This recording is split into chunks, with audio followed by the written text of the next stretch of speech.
Hey guys, my name is Dean. Welcome to Manflow Yoga. In this quick video, I'm going to show you a simple, quick, and effective routine for working on your squat mobility. So this is something that you can do at any time with just a few minutes and no pieces of equipment. The way you're going to do this is start at the top of your mat or wherever you're practicing, wherever you're doing this, with your feet about squat width distant. Make sure you're up nice and tall here. Chest is lifting up, feet pressing down into the floor. And then from here, I want you to take a big step back with your left foot into what's called a lizard. And lizard is basically a deeper lunge. So you're getting your feet a little bit further back than you would for a lunge, maybe getting that front foot a little bit further to the outside.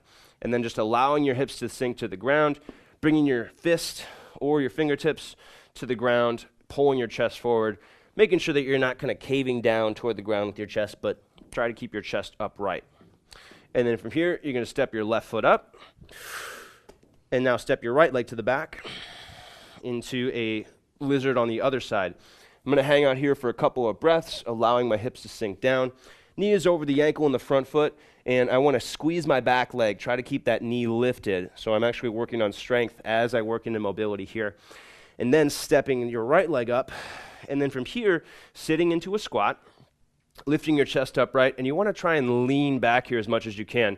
Make sure that you're not leaning forward into the squat, but pretending like you actually want to fall over backwards. And then from here, grab your big toes, and then go ahead and lift your hips up, right? Keep your abs tight. Feel the stretch of the backs of your legs. Maybe 1 or 2 breaths here. Staying active through your legs, making sure that the knees stay bent so you can keep your back in a nice flat position. So I'm not rounding my back like this, but keeping my back in a nice controlled position where I can still feel my core working. And then from here, sitting back to the squat, and then go ahead and stand up all the way. Reach your arms up, press your hips forward, and then step back to that lizard again. So left leg back, chest is upright, pulling forward. 1 or 2 breaths here, and then step your left foot up. Now the right leg comes back. Chest is pulling upright. 1 or 2 breaths here, allowing your hips to sink toward the floor. And then step your right leg up. Sit down into your squat, lean back, and now grab the toes, lift your hips. 1 or 2 breaths there, stretching through the backs of your legs. Then sit down into your squat. Again, try and lean back here. And go ahead and stand up all the way. Reach your arms up and back. And then you're just going to go through that, so repeating. So you're doing a lizard, 1 on each side, stepping up, doing a squat, and then going to your forward fold position from that squat, sitting back down to your squat, and then standing up all the way, doing a little back bend, and repeating. So the reason why this is effective is because we're going through the different movements that your hip, a lot of the different movements that your hips need to have a good squat depth. So you're working on your groin mobility and your hip flexor mobility as you're doing the lizard. When you're doing the forward fold, you're working on your hamstring mobility.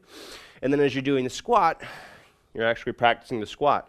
And the cool thing about this is as you progress through the lizard, the forward fold, and that little back bend, you'll notice that your squat improves with each rep. So I'm going to challenge you to do at least 5 of that little sequence. So 5 total of the lizards, the squat, the forward fold, the squat, and then the standing back bend. And then if you want, you can do maybe 10 or 15. Just make sure that as you're doing them, you're doing it with proper technique. You're noticing the right muscular engagement and the right stretches in your body, and you don't feel any sort of pain in your back. If you do feel pain in your back, it's probably because you're rounding too much. So one thing you can do is you can add a block in for the lizard, so that way you can keep your chest a little more upright. And that's going to help you make sure that you're not rounding your back as much. And then for the squat, I do recommend having your feet wherever it's comfortable for you. So some people, their feet are going to be a little bit closer than shoulder width. For some people, your feet might be a little bit wider than shoulder width. As a general rule of thumb, if you don't have that much hip mobility, your feet can turn out a little bit. Just make sure your feet aren't turning out way to the outside. But in order to get better, you might have to start with your feet turned out a little bit. And then with the squat, you want to make sure that you're staying as upright as you can in the squat. And that's challenging because it does require a lot of core strength to be able to do that. It's kind of easy to do this and lean forward into the squat, but to do the squat actively, where you have your butt muscles engaged and you're working your hips and your core, that takes a little bit more effort. So make sure that you're doing the latter and you're trying to build strength in the squat and not just sitting into the squat. So I hope that makes sense. This is something that you can do on a daily basis. So maybe spending 5 minutes every day on this is a great idea, especially if you're looking to strengthen your knees, your hips, your back, and if you want to get better at squats. You can even do it 2 times per day. If you'd like, you can do 2 or 3 sets of these. Just make sure to take a 2-minute break between your sets, catch your breath, let your body recover, think about what went wrong, what you can do better, and then try it again. And if you want to, well, if you like this workout and you want to leave a comment, go ahead and leave a comment, share it, like it, all that good stuff. And if you want more like this, I'm on Instagram, YouTube, and Facebook, and I've also got a website with a full online members area, training programs, and much more. You can learn more about that at manflowyoga.com. Thanks for watching this video. Hope you found it useful, and I'll see you on the next one.